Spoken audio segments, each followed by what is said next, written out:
अंग्रेज तारीख दान है, अंग्रेज है, उसका कोई ताल्लुक मेरे दीन से नहीं, लेकिन तारीख लिखने में उसने ये बात लिखी कि मैंने ऐसा जर्नेल देखा ही नहीं जैसा सलाहुद्दीन था, इसलिए कि उसके जज्बे जैसा मैंने एक भी जर्नल देखा नहीं। एक बार का वाक़या लिखा है कि 12,000 की फौज थी सलाहुद्दीन के साथ, 12,000 की फौज थी सलाहुद्दीन अय्यूबी के साथ, और जिस वक्त वो मैदान में उतरा मुकाबिल में सलीबियों की तादाद 4 लाख की थी, 4 लाख की थी। 4 लाख की तादाद देखकर ना वो घबराया ना भागा, पलट कर अपनी फौज से पूछा क्या मशवरा है तुम्हारा, मुकाबिल में उतरे या नहीं उतरे। सलाहुद्दीन के लश्करी और उसके नौजवान सिपाही आम लोग नहीं थे, जज्बा जवान था। अर्ज किया है सलाहुद्दीन हमारे सिपह सालार, रसूलुल्लाह के सहाबा तादाद देखकर उतरते थे तो हम भी तादाद देख के उतरेंगे, अगर नबी के सहाबा तादाद नहीं देखते थे तो हम भी इस तादाद का कोई परवाह नहीं करेंगे। सलाहुद्दीन उनकी बातों को लेकर उतर तो पड़ा। तारीख लिखने वाला अंग्रेज आदमी है, कहता है मुकाबला कर लेना और बात होती है, लेकिन 4 लाख को तितर बितर करके रख देना तारीख की अलग बात होती है। सलाहुद्दीन के इस कारनामे के बाद वो अंग्रेज तारीखदान कहता है हमारे इलाकों में हाल ये हो गया था, हमारे यहाँ की माएँ अपने बच्चों को थपकियाँ देकर सुलाती थी और ये कहती थी कि बेटा सो जा नहीं तो सलाहुद्दीन आ जाए। सुभान अल्लाह, सुभान अल्लाह। ये मैं इसलिए बातें अर्ज कर रहा हूँ कि सलाहुद्दीन अय्यूबी की ताकत वो उनकी अपनी बॉडी की ताकत नहीं थी, वो ना ही किसी जगह से वर्जिश करके हासिल की हुई ताकत थी। सलाहुद्दीन की ताकत इश्क़ मुस्तफ़ा की वजह से थी, वो मोहब्बत रसूल का पैकर था। हमने तारीख में उन जवानों को देखा है जिन्होंने तारीख उलट करके रख दिया है, जिन्होंने ज़मीन में एक अलग परचम लहरा कर रख दिया है। आपको पता है इसी हिंदुस्तान की सरजमीन पर सबसे पहला 10,000 का लश्कर लेकर आने वाला एक जवान, अरब से सबसे पहले आने वाला मोहम्मद बिन कासिम सिर्फ 19 साल की उम्र में आया था। 19 साल की उम्र में आया था। किस लिए आया था? माल लूटने नहीं आया था, यहाँ जगह कब्जा करने नहीं आया था। जैसे आज तारीख तोड़ मरोड़ करके बताई जा रही है, जितने बादशाह आए सब आक्रमण किए, सारे लोग यहाँ लूटपाट करने आए थे, ये तारीख तोड़ मरोड़ कर बयान की जाती है। मेरे अजीजों इस पर फिर कभी गुफ्तगू करेंगे, लेकिन मोहम्मद बिन कासिम क्यों आया था? इलाहाबाद के एक पंडित है, उन्होंने खुद लिखा है, मैं अपनी बात नहीं पंडित जी की बात कह रहा हूँ। उस वक्त हालात ऐसे हो गए थे कि चंद औरतें, मुसलमान औरतें जो श्रीलंका की सरजमीन से हज के लिए जा रही थी, उस वक्त राजा दाबिर सिंह उसके कुछ गुंडों ने इन औरतों को पकड़ लिया, उनकी इज्जत लूटी, उनका माल लूटा, उनको कैदी बनाया। उन औरतों ने उस वक्त पुकार कर कहा था कि कोई है जो हमारी इज्जत बचाएगा। कोई तिजारत करने वाला बाहर से आया हुआ ताजिर बात सुन करके अरब गया। अरब में जाकर गवर्नर जो था उसके सामने वाक़या बयान कर रहा था। 19 साल का जवान मोहम्मद बिन कासिम वहाँ से गुजर रहा था। उसने इतना वाक़या सुना कि हिंद की सरजमीन पर कुछ हमारी बहनों की इज्जत लूटी जा रही है। वहीं खड़े होकर उसने कहा लब्बैक या उख्ती, ऐ मेरी बहन मैं तेरी इज्जत की हिफाजत के लिए आ रहा हूँ। वहाँ से पुकारा अपने चचा जो गवर्नर था उस वक्त, उससे 10,000 का लश्कर लेकर के सबसे पहले यहाँ आने वाला मोहम्मद बिन कासिम किस लिए आया था? माल लूटने के लिए नहीं, औरतों की इज्जत बचाने के लिए आया था। हिंदुस्तान की सरजमीन पर कदम रखा और उसके बाद सामने मुकाबिल में फौरन जंग के लिए नहीं आया। कहा कि जिन औरतों को कैदी बनाया वो छोड़ दो, जो हज के लिए जा रही थी उन्हें आज़ाद कर दो, और दूसरी बात जिन्होंने गुंडागर्दी की है उन्हें पकड़ो और जेल में डालो। राजा को घमंड था, उसने इनकार किया तो मोहम्मद बिन कासिम ने कहा चलो आओ मोहम्मद अरबी के शेरों से मुकाबला हो जाए। 3 दिन का मुकाबला हुआ था, न राजा बचा न बाजा बचा, सारे हजारे इधर से उधर हो गए और मोहम्मद बिन कासिम का परचम लहराया मेरे अजीजों, औरतों की इज्जत का मुहाफिज 19 साल का जवान था, जिसने आते ही औरतों की इज्जत भी बचाई और मेरे दीन का परचम भी लहराया। मैं आज पूछता हूं, हमारी उम्रें कितनी हो गई? कई जवान 25 साल 30 साल क्रॉस कर चुके। आज बहुत सारी औरतों की इज्जतें जब लूटी जाती हैं, तुम तो मोबाइल में देख देख करके शेयर कर देते हो, वीडियो इधर से उधर फैला देते हो और उसके बाद समझते हो हम बहुत बड़ा काम कर रहे हैं। हर कोई यही कहता है सबको शेयर करो, सबको शेयर करो। काय के लिए शेयर करो? मेरे अजीजों, ये कौन सी जंग लड़ रहे हो? व्हाट्सएप मोबाइल की जंग लड़ रहे हो? तुम्हारे अंदर अगर गैरत बाकी है तो मेरे अजीजों, किसी की इज्जत लुटते हुए देखकर तुम तमाशा नहीं कर सकते। ईमान बेदार करो, ईमान बेदार करो। ये आज हालात क्यों आए? इमाम गजाली की एक बात मैं सुनाता हूँ। बहुत सालों पहले उस इमाम ने कहा था, 1000 साल पहले तकरीबन, उस इमाम ने कहा था, जब इस उम्मत के सामने उनके रसूल की तौहीन हो रही हो और उम्मत खामोश बैठी रहे तो चंद दिन इंतजार करें, इनकी माँ और बहनों को बाजार में लाकर नीलाम किया जाएगा, इनकी माँ और बहनों की इज्जत लूटी जाएगी और ये कुछ ना कर सकेंगे, इनके बच्चों को मारा जाएगा और ये कुछ ना कर सकेंगे। मैं आज महसूस कर रहा हूँ हुजूर की गुस्ताखी पर और तौहीन पर खामोश रहने का नतीजा ये है कि अब हमारे घर भी सलामत नहीं रहेंगे। लोग आज चीख रहे हैं, मस्जिदें वीरान हो गई, मस्जिदें टूट रही हैं, खानकाहें टूट रही हैं, न जाने कितने मज़ारात बिल्डोजर से ख़त्म किए जा रहे हैं। ये तमाम बातें अपनी जगह पर। मैं आपसे पूछता हूँ, जाने ईमान, रसूलुल्लाह तरह चल तो नहीं सका, लेकिन खुद कैसे चलता था ये भी भूल गया, और मैं उसको थोड़ा बदल करके अपनी कौम के लिए कहता हूँ, शेर चला कुत्ते की चाल और अपनी चाल भूल गया। अल्लाह ने तुम्हें मोहम्मद अरबी का शेर बनाकर पैदा किया। हकीकी बात है ये मेरे अजीजों, हकीकी बात है। एक जिनके यहाँ कीड़े बहुत ज़्यादा होते हैं, वो मेरे साथ छेड़खानी कर रहे थे। 2 दिन कबल की बात है, मैंने किसी जगह तकरीर किया तो मुझे छेड़खानी कर रहे थे। हमारे दीन से कोई ताल्लुक़ नहीं। मैंने किसी छोटे दज्जाल के बारे में कहा तो उन्हें बड़ी लग गई थी। आज की तकरीर फिर वो सुन रहा होगा, साहब मैं कहता हूँ, मुझे उन्होंने मैसेज में कहा है, गोश्त खोर मौलाना, गोश्त खोर मौलाना, गोश्त खाते हैं और स्टेजों पर चिल्लाते हैं। मैंने जवाब में कहा, अल्लाह का बड़ा शुक्र है गोबर खोर तो नहीं है, अल्लाह का बड़ा शुक्र है हम गोबर को कोहे नूर कहने वाले तो नहीं हैं। अल्लाह ने दूध पीने वाली कौम में पैदा किया है, पेशाब पीने वाली में नहीं। नारे तकबीर, नारे रिसालत, नारे हैदरी। मेरे अजीजों, ये कोई बात लतीफे की नहीं है और ना ही छेड़खानी की बात है। मैं उनसे कहता हूँ, हमें छेड़ो मत, हम अपने नबी की बात करते हैं, हम अपने नबी की बात करते हैं, और जहाँ फिर तुम छेड़ोगे तो फिर हम अपने तौर पर जवाब भी देते रहेंगे इंशाअल्लाह। इसलिए कि अपनी अपनी किस्मत की बात है। मुझे गोश्त खोर मौलाना कह रहे हो और ख़ुद की हालत मालूम नहीं है।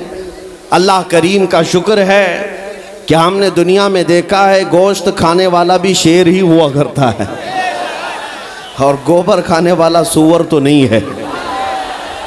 अल्लाह का बड़ा करोड़ा एहसान है। मैं उन बातों में नहीं आ रहा, लेकिन एक बात ज़रूर कहना चाहता हूँ, सुनियो, एक बात कि दुनिया 1000 ताने दे, हमें फ़र्क नहीं पड़ना चाहिए, अपने नबी के अखलाक को खुल कर कहना है। मैं आपसे पूछता हूँ, क्या हमारा ये ईमान है या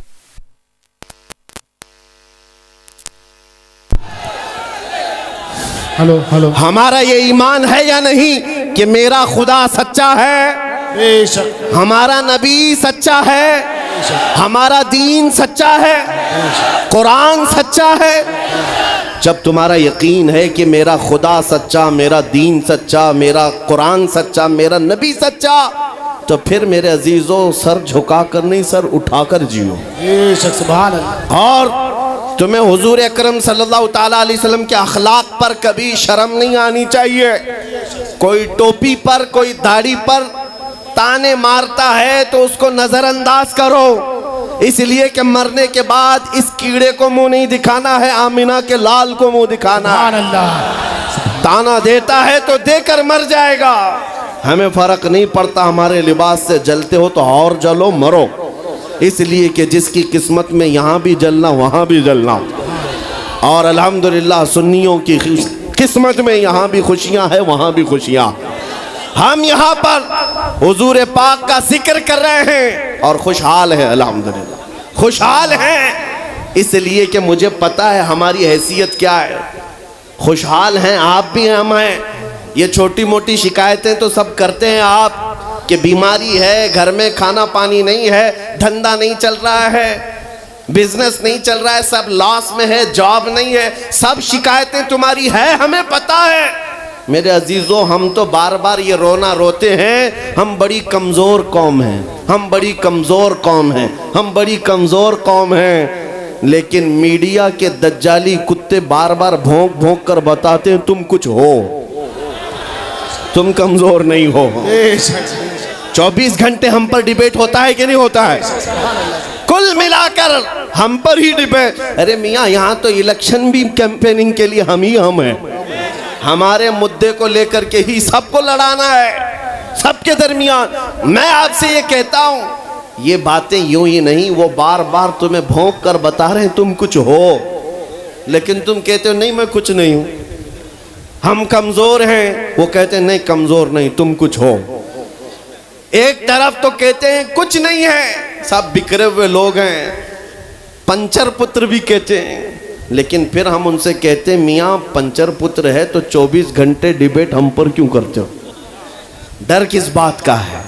किस बात का डर है? क्या दूसरी और कौमें नहीं हैं जिसको निशाना बनाओगे? अरे 70 कौमें मौजूद हैं, लेकिन हमें पता है तुम्हारी आंखों में अगर कोई चुभता है तो गुलाम मुस्तफ़ा ही है, इसलिए कि उन्हें भी तारीख पता है। ये अगर निकल पड़े हैं सहरा से बगैर चप्पल के, पैबंद लगे कपड़ों से, तो कैसर और किसरा को भी धूल चटा सकते हैं। वह दुनिया की सुपर पावर ताकतों को घुटने टेकने पर मजबूर करने वाली कौम वो उमर बिन खत्ताब के शागिर्द थे, सहाबाए कराम थे। दुनिया को तारीख पता है कि ये जिस दिन पढ़ने लग गए खालिद बिन वलीद को, जिस दिन ये पढ़ने लग गए सलाहुद्दीन अय्यूबी को, जिस दिन इनको कोई कहने लग गया कि तुम्हारा कोई शिहाबुद्दीन गौरी भी था, तुम्हारा कोई औरंगजेब भी था, तो फिर ये मुर्दा और मुरझाई हुई कौम दोबारा उठने लग गई तो अच्छे अच्छों की नींद हराम हो सकती है।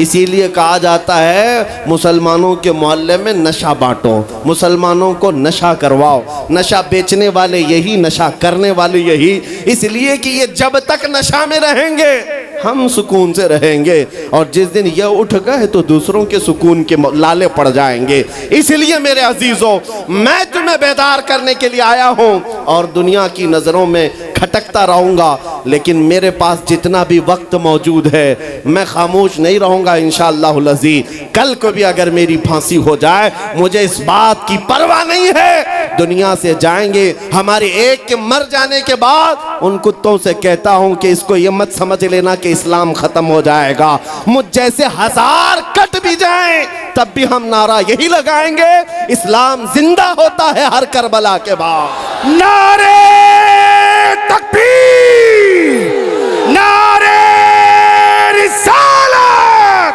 शहंशाह खिताबत, शेरे हिंदुस्तान सलमान मुफ्ती सलमान हजारी साहब किबला। सुभान अल्लाह, सुभान अल्लाह। मेरे अजीजों, बात आज ईमान की है। मैंने आज तक किसी तकरीर में किसी को असलहा उठाने की बात नहीं की, मैंने कभी किसी को बंदूक बारूद चाकू तलवार की बात नहीं की, और ना ही हमें जरूरत है। मेरे अजीजों, हम तो चाहते हैं कि तुम इश्क रसूल का जामा पहन लो, हुजूर की मोहब्बत का लिबास पहन लो। मेरे अजीजों, चाकू ब्लेड भी उठाने की जरूरत नहीं, तुम्हारे चलते फिरते देखकर कितने कीड़े फना हो जाए। हाँ, सिर्फ तुम्हारी चलत फिरत से कई कुत्ते नालियों में मर जाएं। सबको समझ में आती है बात। और जिन लोगों ने मुझसे पूछा था बार बार, आप कुत्ते किसको कहते हैं, मैंने कहा कोई सुन्नी मुझसे पूछा ही नहीं, किसी ने मुझसे पूछा ही नहीं। ये सारी तकरीरें सुन रहे हैं, आपने पहले ही पूछा तो कहीं ऐसा तो नहीं कि जख्म पर जाकर बात लगी हो। खैर मेरे अजीजों, आपको मैं बारहा बेदार इस बात के लिए करना चाहता हूं, हुजूर के अगर गुलाम हैं तो पूरे गुलाम बनो, पूरे गुलाम। आज के दिन अगर एक नौजवान भी ये अहद कर लिया कि मैंने अपनी मर्जी से बहुत जिंदगी गुजारी है, अपनी लाइफ में बहुत इंजॉय किया है, लेकिन आज के दिन से ये तय करूंगा कि जीऊंगा तो मेरे नबी की मर्जी से जीऊंगा, जिसने भी तय कर लिया, मैं समझता हूं कि ये जलसा वसूल हो गया, हुजूर के कदमों में पहुंच गया। मैं बताओ ए नौजवानों, बचा क्या है हमारी जिंदगी में और क्या बाकी है, क्या चाहिए तुम्हें? पूरी दुनिया तुम नाक रगड़ रगड़ कर हासिल कर भी लिए तो एक दिन तो मौत आनी है, एक दिन तो दुनिया से जाना है, सारी दौलत छोड़ कर जाओगे, इस बात पर सबका यकीन है। तुमने खुद अपने हाथों से कितने मुर्दे दफनाए, तुमने कितने लोगों की कब्रों को खुद अपने हाथों से बंद किया। आज जो ये आंखें खुली हैं अचानक बंद कर दी जाएंगी, ये धड़कनें रुक जाएंगी, तुम हाथ पैर भी नहीं उठा सकते, और ये पूरे लोग उठाकर तुम्हें इतनी छोटी कब्र में डाल कर आते हैं जहां करवट लेने की भी जगह नहीं, सांस और हवा के लिए कोई रोशनदान नहीं, खिड़की नहीं, इतने घने अंधेरे के अंदर तुम तन्हा होते हो। उस कब्र के मुतालिक सोचो, वहां मुनकर नकीर जिसके बारे में पूछ रहे होंगे वो ताजदार मदीना की जात होगी।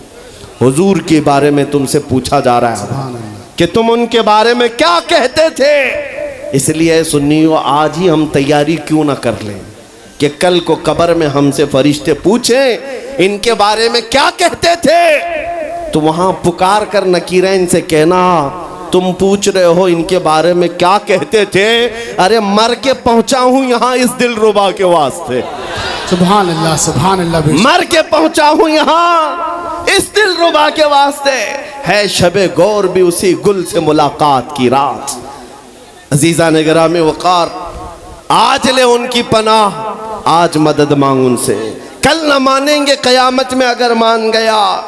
सिर्फ मैं तुम्हारे उन अखलाक की बात कर रहा हूँ, बड़े दर्द दिल से कह रहा हूँ। आ जाओ वापस उस नुक्ते पर जहाँ मेरे नबी ने हमें छोड़ा था, आ जाओ उस रास्ते पर जिस पर चलने वालों पर अल्लाह ने इनाम नाजिल किया है। आपको पता है वो सहाबा कराम, ताबईन और औलिया कामिलीन का रास्ता था कि जिनके बारे में इकबाल ने कहा, दी अजाने कभी यूरोप के कलीसाओं में तो कभी अफ्रीका के तपते हुए सहराओं में, दश्त तो दश्त है दरिया भी न छोड़े हमने, बहरे जुल्मात में दौड़ा दिए घोड़े हमने, आ गया ऐन लड़ाई में गर वक्त नमाज, किबला रूहों के जमीन बोस हुई कौम हिजाज। एक ही सब में खड़े हो गए महमूद आयाज, न कोई बंदा रहा न कोई बंदा नवाज। यह हमारी तारीख थी, यह हमारी तारीख थी, मोहम्मद अरबी सल्लल्लाहु तआला अलैहि वसल्लम के गुलामों की तारीख थी। वो जिस जगह जाते थे परचमे इस्लाम लहराते थे, जहां चल पड़े हवाओं का रुख मोड़ दिया, आंधियों को तोड़ दिया, समंदरों में रास्ता बना लिया, अरे दरिया दजला में घोड़े दौड़ा दिए। ये नबी पाक के गुलाम थे, दुनिया उनसे खौफजदा थी। क्या था उनका नारा? उनका नारा ये था, टल न सकते थे जंग में अगर अड़ जाते थे, पांव शेरों के मैदान से उखड़ जाते थे, अरे हक से सरकश हुआ कोई तो बिगड़ जाते थे, तेग क्या चीज है हम तोप से भी लड़ जाते थे। नारे तकबीर, नारे रिसालत, देखो देखो कौन आया, देखो देखो कौन आया। तवज्जो की बात है, हम उस कौम के वारिसीन में से हैं, दुनिया जिनकी तारीख जानती है। आपको पता है अंग्रेज तारीख दान है, अंग्रेज है, उसका कोई ताल्लुक मेरे दीन से नहीं, लेकिन तारीख लिखने में उसने ये बात लिखी कि मैंने ऐसा जर्नेल देखा ही नहीं जैसा सलाहुद्दीन था। इसलिए कि उसके जज्बे जैसा मैंने एक भी जर्नल देखा नहीं। एक बार का वाकया लिखा है कि 12,000 की फौज थी सलाउद्दीन के साथ, 12,000 की फौज थी सलाउद्दीन अय्यूबी के साथ। और जिस वक्त वो मैदान में उतरा, मुकाबिल में सलीबियों की तादाद 4 लाख की थी, 4 लाख की थी। 4 लाख की तादाद देखकर ना वो घबराया ना भागा, पलटकर अपनी फौज से पूछा, क्या मशवरा है तुम्हारा, मुकाबिल में उतरे या नहीं उतरे?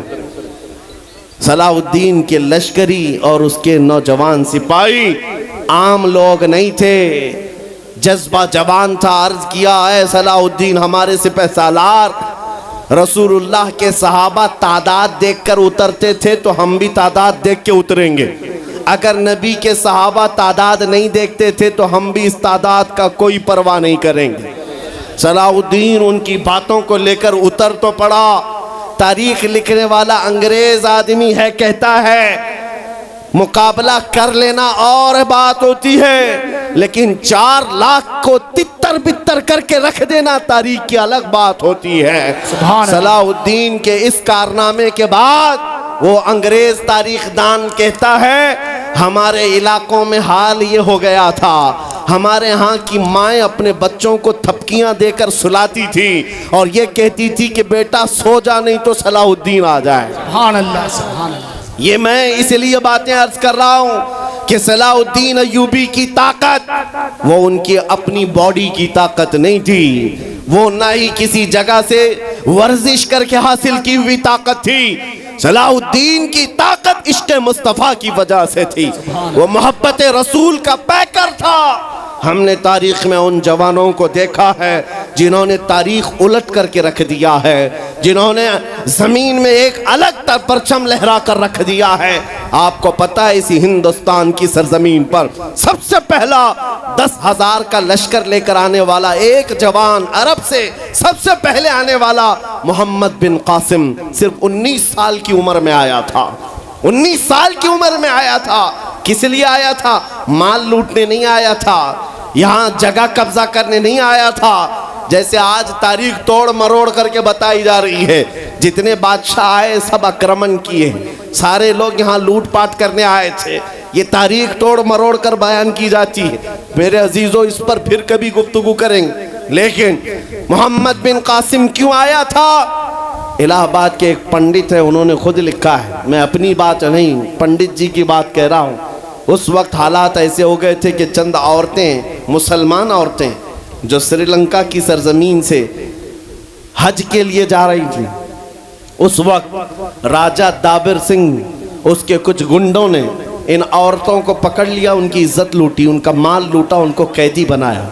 उन औरतों ने उस वक्त पुकार कर कहा था कि कोई है जो हमारी इज्जत बचाएगा। कोई तिजारत करने वाला बाहर से आया हुआ ताजिर बात सुन करके अरब गया। अरब में जाकर गवर्नर जो था उसके सामने वाकया बयान कर रहा था। 19 साल का जवान मोहम्मद बिन कासिम वहाँ से गुजर रहा था। उसने इतना वाकया सुना कि हिंद की सरजमीन पर कुछ हमारी बहनों की इज्जत लूटी जा रही है। वहीं खड़े होकर उसने कहा, लब्बैक या उख्ती, ऐ मेरी बहन, मैं तेरी इज्जत की हिफाजत के लिए आ रहा हूँ। वहाँ से पुकारा अपने चचा जो गवर्नर था उस वक्त, उससे 10,000 का लश्कर लेकर के सबसे पहले यहाँ आने वाला मोहम्मद बिन कासिम किस लिए आया था? माल लूटने के लिए नहीं, औरतों की इज्जत बचाने के लिए आया था। हिंदुस्तान की सरजमीन पर कदम रखा और उसके बाद सामने मुकाबिल में फौरन जंग के लिए नहीं आया। कहा कि जिन औरतों को कैदी बनाया वो छोड़ दो, जो हज के लिए जा रही थी उन्हें आज़ाद कर दो, और दूसरी बात, जिन्होंने गुंडागर्दी की है उन्हें पकड़ो और जेल में डालो। राजा को घमंड था, उसने इनकार किया तो मोहम्मद बिन कासिम ने कहा, चलो आओ मोहम्मद अरबी के शेरों से मुकाबला हो जाए।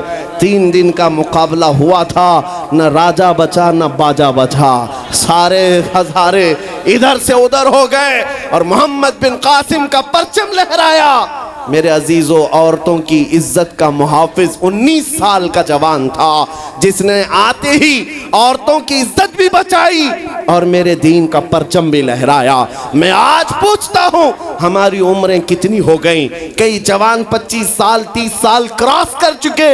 आज बहुत सारी औरतों की इज्जतें जब लूटी जाती हैं, तुम तो मोबाइल में देख देख करके शेयर कर देते हो, वीडियो इधर से उधर फैला देते हो और उसके बाद समझते हो हम बहुत बड़ा काम कर रहे हैं। हर कोई यही कहता है सबको शेयर करो, सबको शेयर करो, काय के लिए शेयर करो? मेरे अजीजों, ये कौन सी जंग लड़ रहे हो? व्हाट्सएप मोबाइल की जंग लड़ रहे हो? तुम्हारे अंदर अगर गैरत बाकी है तो मेरे अजीजों, किसी की इज्जत लुटते हुए देखकर तुम तमाशा नहीं कर सकते। ईमान बेदार करो, ईमान बेदार करो। ये आज हालात क्यों आए? इमाम